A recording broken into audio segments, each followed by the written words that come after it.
Hello all the students, welcome once again to Icons ASCAT YouTube channel, a channel dedicated to the students who are preparing for CAT and IP Math and who aspire to get into the best B schools of India.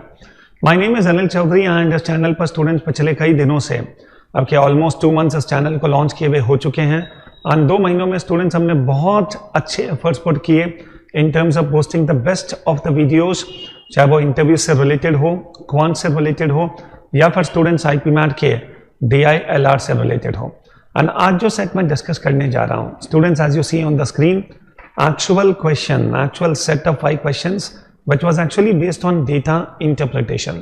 मैं हर बार students को कहता हूँ you people understand IP math Indore की जो maths आती है वो बहुत अच्छी होती है, इसमें कोई डाउट ही नहीं। Understand the level of the maths is outstanding.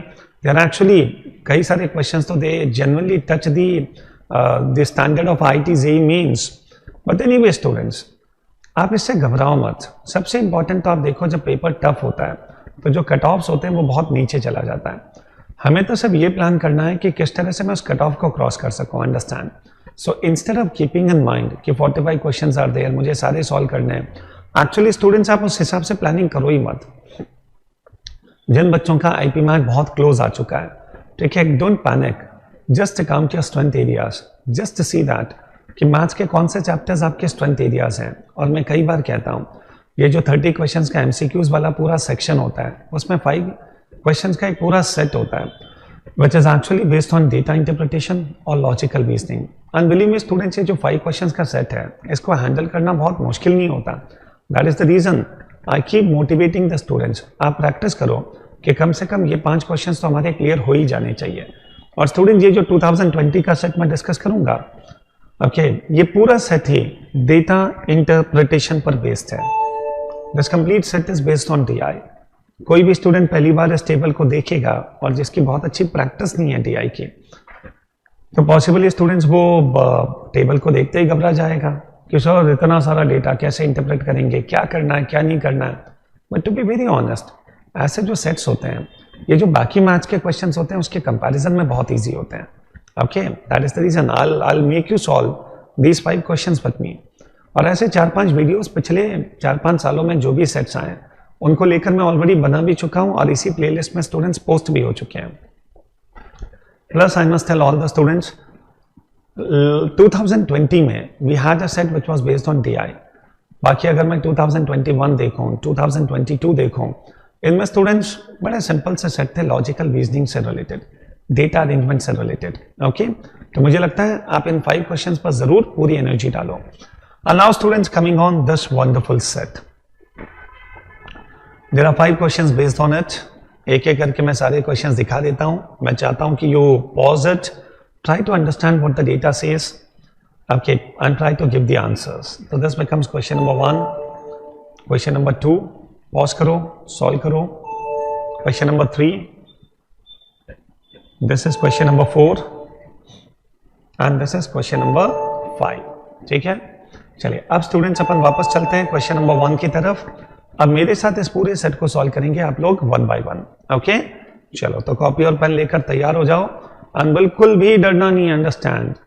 Okay, डरना तो बिल्कुल मना है। ओके, और आपका एज ग्रुप का स्टूडेंट आराम से इन क्वेश्चन को समझ पाएगा। Just give me 5 minutes of time, I will make you understand the whole set. The table below represents the buy and sell prices of 5 stocks during the 5 trading days of a given week. The quoted sell price is the price at which an investor can sell a stock in the market. The quoted buy price is the price at which an investor can buy a stock from the market. All the quoted numbers are in Indian rupees. तो now students see, किसी भी DI के question के 3 elements होते हैं। सबसे पहले we need to understand the data. Second, we need to understand the question set, the meaning of the question, and third is the calculation part. अब इस पूरे टेबल को अगर अपन देखें students, what this table talks about Monday to Friday. अब क्या there are 5 companies given to us, Dabur, Marico, HUL, ITC and Britannia. अब इन सब का students selling price is given to us and buying price is given to us. और ऐसा Monday से लेकर फ्राइडे तक 5 दिन का दे रखा है, 5 कंपनीज का दे रखा है। Now students the best part is इस टेबल को बहियाट तो करना है ही नहीं, बस हमने समझ लिया कि what the table talks about, so directly come on the question. Now, if you had decided to invest rupees 36 lakh worth of ITC stocks on Monday, then the day of the week you should choose to sell the stocks to earn the maximum profit, maximum possible profit would be. Now, students, you people try to understand. ये जो amount है ना 36 lakhs, इसका यहाँ पर कोई importance है ही नहीं. Understand? Why? Because हमें तो सब ये देखना है कि maximum profit कब हो सकता है. तो what is the maximum profit? वो calculate तो करना है नहीं. Understand? तो वापस से इस क्वेश्चन को पढ़ो. If you had decided to invest this much of ITC stocks on Monday, तो स्टूडेंट्स आप देखो, अगर मैं आईटीसी के स्टॉक्स परचेज करता हूं मंडे के दिन, so this becomes the buying price. और मुझे सेल कब करना है वही तो मुझे पता करना है, और उस दिन मुझे सेल करना है जिस दिन प्रॉफिट मैक्सिमम हो. तो स्टूडेंट्स अब आप देखो ट्यूसडे की जो सेलिंग प्राइस है दैट इज 238.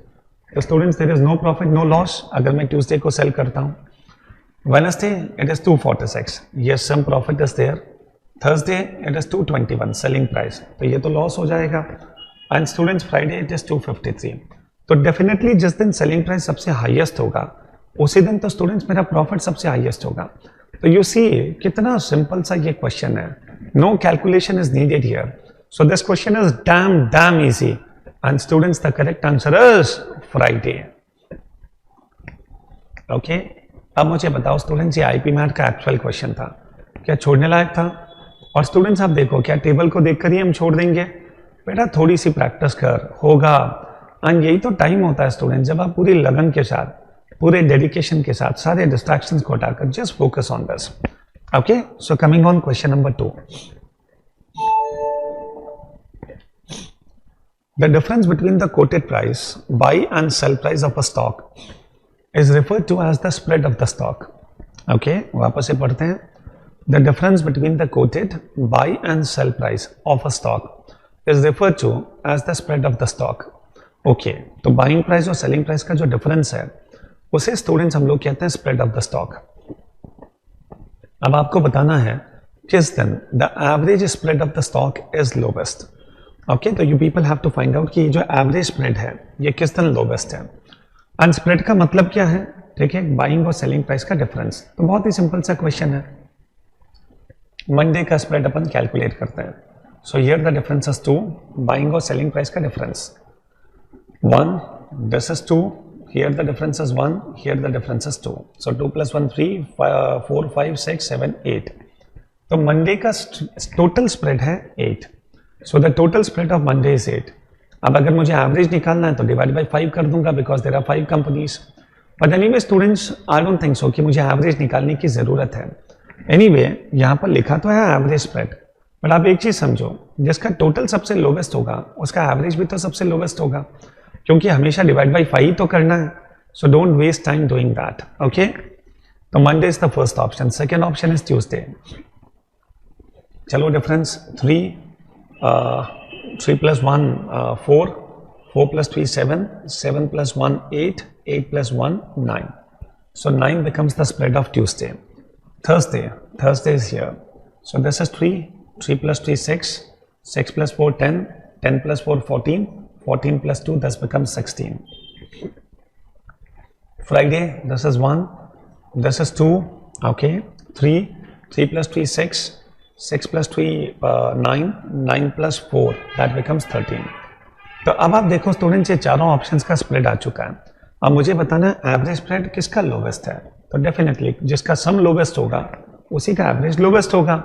और सम किसका लोवेस्ट है? Yes, Monday. So finally students the correct answer is Monday. Again the same question. क्या ये question we should have left? Okay, not at all. So that is the reason students, ये डर निकालो मन से. ये जो हम डरते हैं ना, बस दैट इज द रीजन. हमारे अंदर वो गट फील ही नहीं आ पाता है कि I can crack this exam. The moment you bring that gut feel in you, yes I can crack it. अरे बेटा नहीं भी क्रैक होता है, फाइट तो पूरी मार, कम से कम दमखम तो लगा पूरा. ओके, चलिए क्वेश्चन नंबर 3. चलो बनाए, कम ऑन क्वेश्चन नंबर 3. थोड़ा सा बड़ा क्वेश्चन है, देखकर हो सकता है फिर डर लग जाए, but anyway late us see the question. A brokerage firm charges 0.1% trading commission on the value of shares bought or sold through its trading platform. If an investor bought 1000 shares of Britannia on Tuesday and sold all of them on Thursday, then the total brokerage fee that will be charged from the investor is. Student समझना, चाहे आप shares खरीदो चाहे आप shares बेचो, 0.1% जो brokerage है वो तो देना ही पड़ेगा. अब students, what we people are doing is we are buying 1000 shares of Britannia on Tuesday. So Tuesday, Britannia, the buying price, this becomes the buying price. So into 1000, so that becomes the total amount of purchases. तो इस पर मुझे 0.1% brokerage देना है. So now you people understand this amount becomes, okay, और into 1000 करूँगा तो 3 0 लग जाएगा. और उसके बाद मुझे ये शेयर्स बेचने कब है? थर्सडे को सेल करना है. So थर्सडे को students the selling price is 3025. तो वापस से 3025 into 1000, okay, because 1000 shares are there. So this becomes the total amount of selling. अब इन दोनों का जो सम है उस पर 0.1% I will have to pay. Okay, तो इन दोनों का सम कितना होता है स्टूडेंट्स? That becomes 6126,000. अब इसका मुझे निकालना है 0.1%. सभी स्टूडेंट्स बहुत अच्छी तरह से समझ लो 0.1% कैसे निकलता है. वैसे तो आप चाहो तो डायरेक्टली स्टूडेंट्स इनटू 0.1% ऐसे सॉल्व करोगे तो भी आंसर आ जाएगा. अदरवाइज बहुत सिंपल सा तरीका, एक डिजिट के बाद अगर मैं पॉइंट लगा दूं दैट बिकम्स 10%. तो कोई मुझसे पूछे कि sir what is the 10% of this much, so it becomes 6,12,600. अगर मैं दो डिजिट्स के बाद पॉइंट लगाता हूं तो that becomes 1% of the value. So 1% becomes 61,260. तीन डिजिट्स के बाद अगर मैं पॉइंट लगाता हूं तो that becomes 0.1%. So anyway the 0.1% of this amount is 6,126. So the correct answer is second option. और अगर किसी स्टूडेंट को ये सब चीजें पहले से पता है कि सर तीन डिजिट्स के बाद पॉइंट लगता है 0.1% के लिए, ठीक है, बस तो मुझे ये सब into 1000 फिर एडिशन ये सब कुछ करना ही नहीं है, सीधा इसका और इसका sum. So that becomes 6126. Isn't it? Question number 3. Was it tough or easy? Manageable है, बिल्कुल done. Now coming on question number 4. If an investor had rupees 36 lakh to invest in any particular single stock and she could buy the stock only on Monday and sell it off only on Friday, then the stock she should buy on Monday to earn the maximum possible profit during the week is. अच्छा, condition क्या है students? आपको खरीदना Monday को है, बेचना Friday को है, ओके, और आपके पास 36 लाख रुपीस है. तो अब स्टूडेंट्स मुझे बताओ कौन सी कंपनी के शेयर मुझे खरीदने है और उसी के डेफिनेटली जो खरीदूंगा वही तो सेल करूंगा.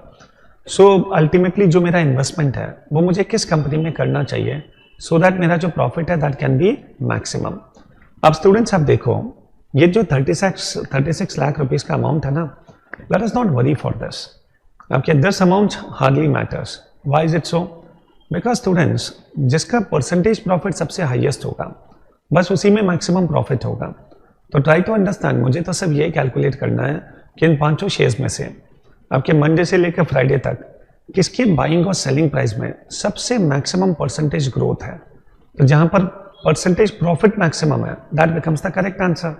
ओके, चलो मैं बताता हूं कैसे करेंगे. First option is Marico. So Marico अगर मैं खरीदूंगा तो 346 में और फ्राइडे को अगर मैं सेल करूंगा तो 372 में. सो अगर मैं डिफरेंस देखूं students, the difference is how much? 26. सो ध्यान रखना मारिको का 26 रुपीज का प्रॉफिट है if the buying price is 346.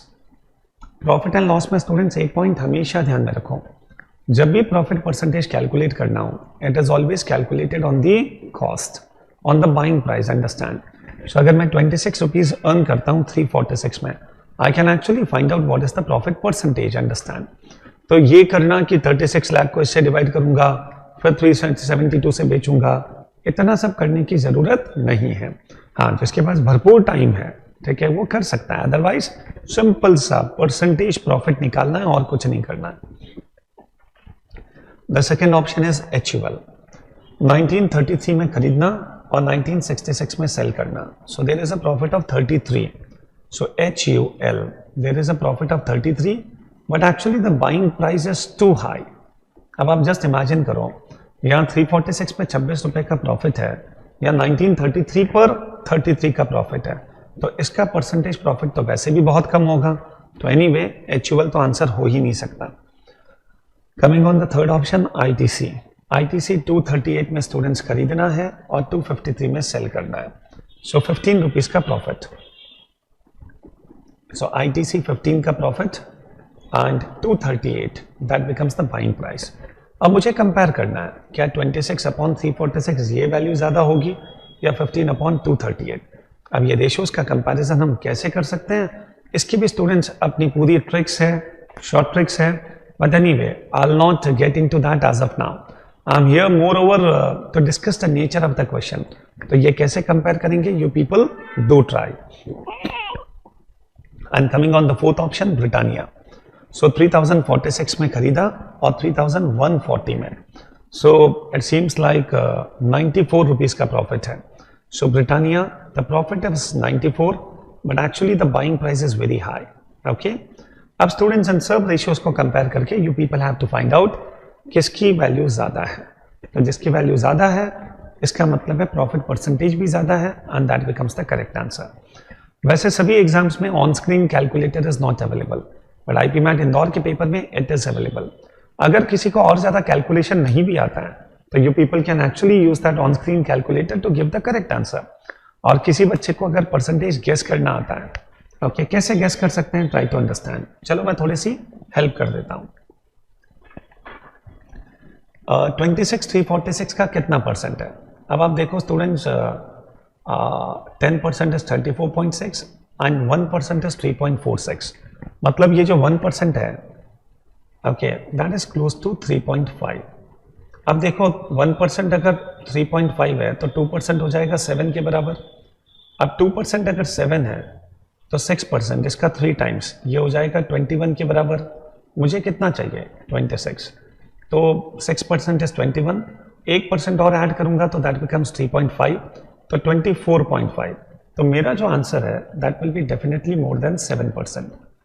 समझाते हुए हो सकता है थोड़ा सा टाइम लगा हो, बट अगर ये लॉजिक समझ में आ जाए कि सर 1% 3.5 होता है तो लगभग 7-8% के आसपास मेरा आंसर होगा. तो इन दिस मैनर आप बाकी सबको भी कंपेयर करोगे तो you will anyway get the correct answer. So this is how you people have to manage. जैसे मैं एक और एग्जांपल देता हूँ. 94 इज व्हाट परसेंट ऑफ 3046, तो इसका 1% कितना होता है, 30.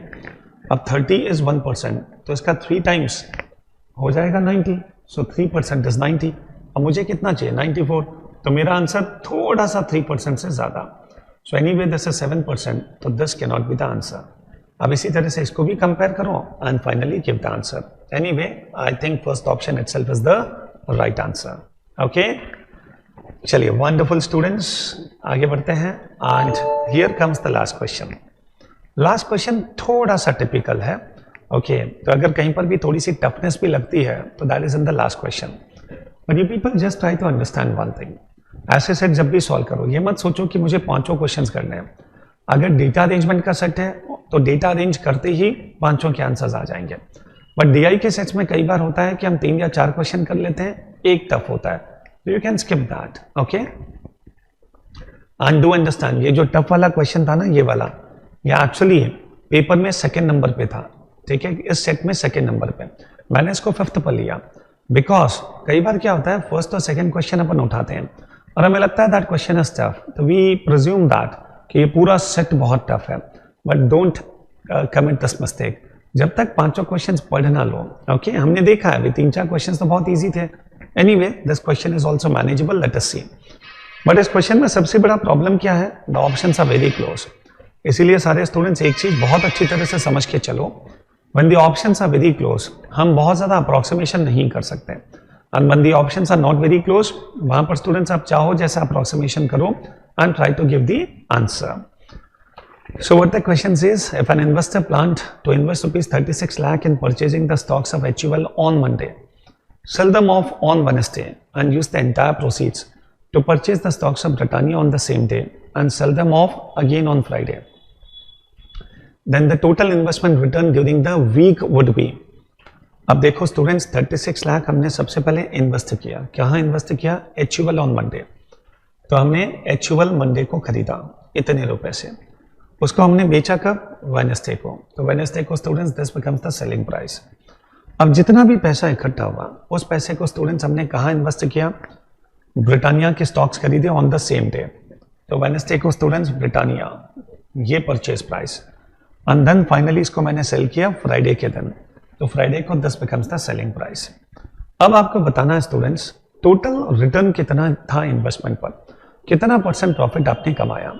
वैसे तो पूरी तरह से अगर मैथमेटिकली इस क्वेश्चन को मैं सॉल्व करूं तो करना क्या होगा वो मैं बता देता हूं।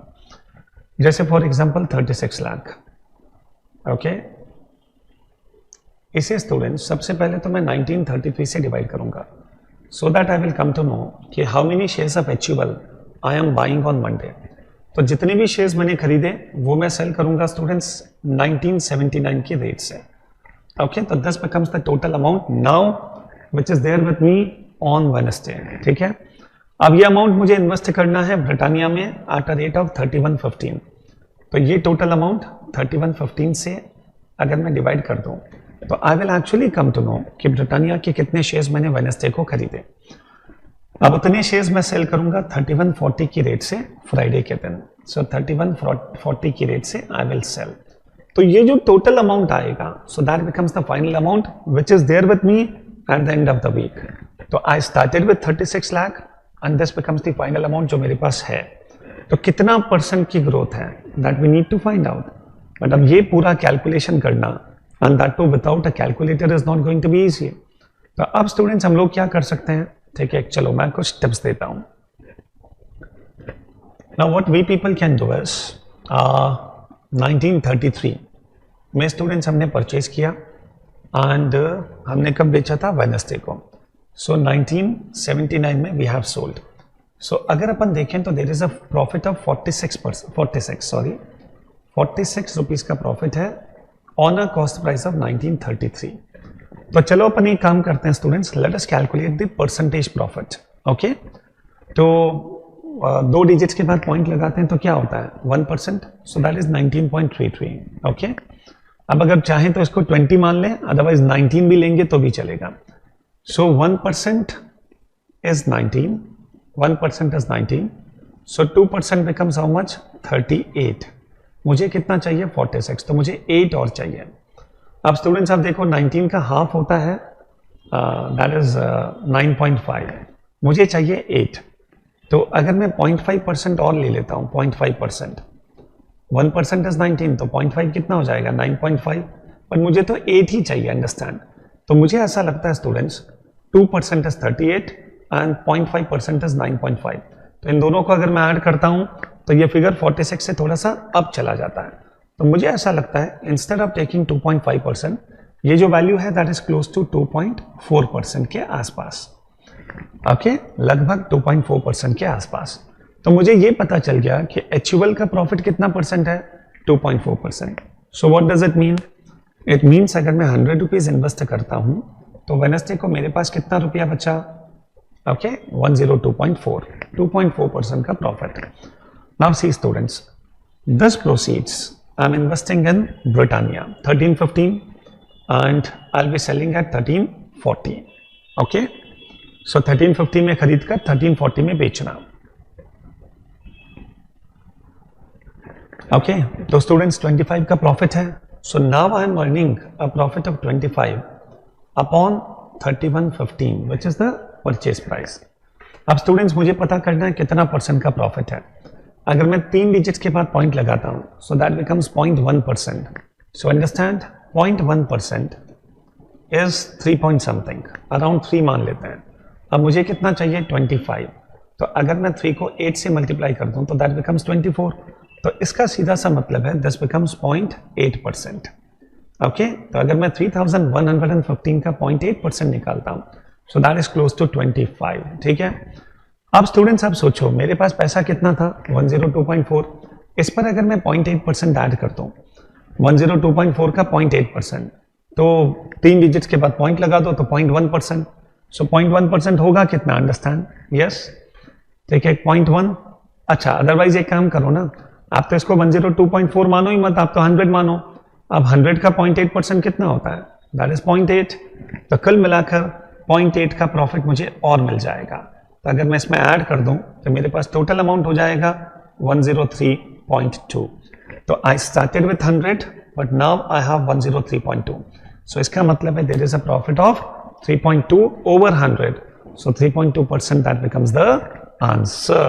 So finally students, third option becomes the correct answer. So actually whenever you come across such questions but the calculation is very tough, बड़े numbers हैं, the best thing is आप 100 लो, calculation start करो. So this is how you people can manage to give the correct answer. But still I believe जिसके percentage के concepts बहुत ज़्यादा clear नहीं है, possibly last वाला question हो सकता है आपको छोड़ना पड़े। बट बिलीव मी स्टूडेंट्स, इसके अलावा कोई भी क्वेश्चन छोड़ने की जरूरत है ही नहीं। तो ये था IPMAT 2020 का एक्चुअल सेट, जो बहुत अच्छी तरह से मैंने आपको एक्सप्लेन किया। गो थ्रू दिस, अपने जितने दोस्त हैं उनका भी भला करो, सबको शेयर करो ये वीडियो। और स्टूडेंट्स मैं देखता हूँ बच्चे पढ़ तो लेते हैं, एक लाइक नहीं करते हैं। बेटा दिस इज अनफेयर। ओके, तो स्टिक टू आइकन से इसका YouTube channel. See you very soon. Thank you, bye bye.